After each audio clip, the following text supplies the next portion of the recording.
Hey guys, welcome back to this channel. In this video, I'll be showing you guys how you can make game passes on your Roblox mobile app.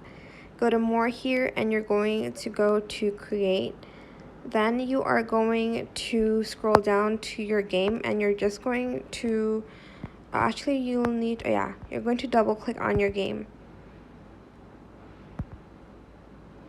Then in the dashboard, you're going to select the three lines here.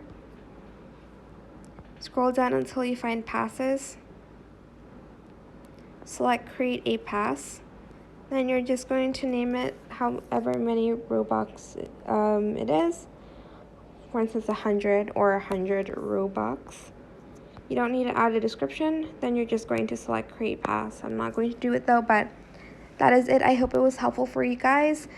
Don't forget to like, comment, share, and also subscribe to this channel if you haven't done that already. If you have any questions, just leave it in the comment section down below. I will try my best to answer them all for you guys.